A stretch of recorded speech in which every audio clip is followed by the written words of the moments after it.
Hey gardeners, welcome back. Today I would like to talk about garden planning. There are three main concepts to think about when planning your garden. Number one, the very first most important aspect is soil. Number two is space. And number three is light. 2 and 3 are interchangeable as far as importance goes. But number one, for soil, it's really important to have good quality, nice fluffy soil. And one of the top things I like to think about is having soil depth that is at least a shovel deep. So I always come to my garden, give a good shove with the soil, the shovel, and if I can't get a full shovel depth, I'm going to move it aside and keep loosening and working my soil until I can get a nice, good shovel depth. I will post some useful links about amending your soil and top dressing. So, thinking about space and light, we'll start with space. So planning your garden, having a game plan of how much you can fit into your space is really important.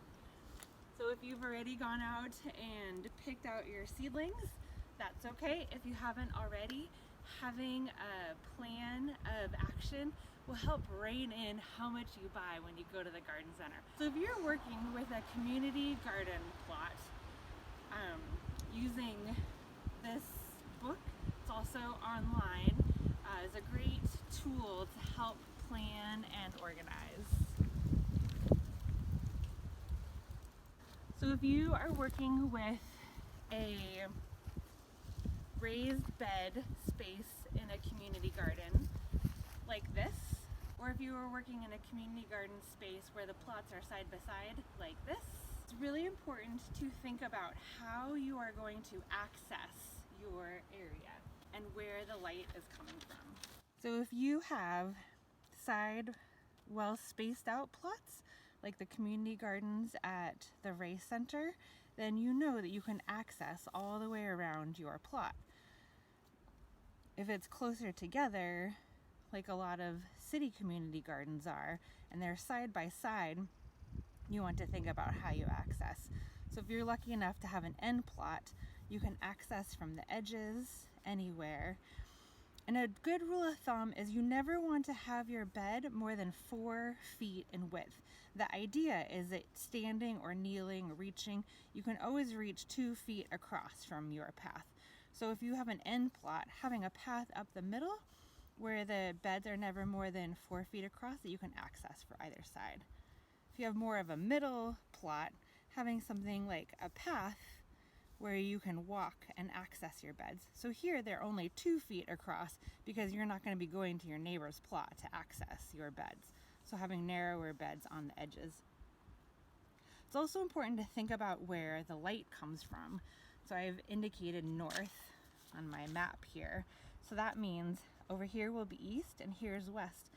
And the sun will track like this. So if I planted all of my tall crops on the edge here, it's going to shade the rest as the sun comes across. So that's something to think about. You also want to be mindful of not shading your neighbor. So I wouldn't want to put like a 5-foot tall bean trellis here because that wouldn't be very nice to my neighbor. So just some things to think about when planning your garden. Now, if you have a bigger space garden, it's really important to think about crop rotation more than it is for square foot gardening when you have a lot of space to plant things.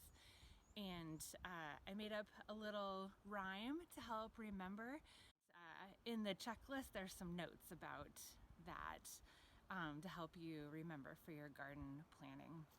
Also have a little note in the checklist about companion planting and why I like to use that sometimes. And of course, if you have any questions, you can always email me at mountainnature@gmail.com. Thanks. Happy gardening.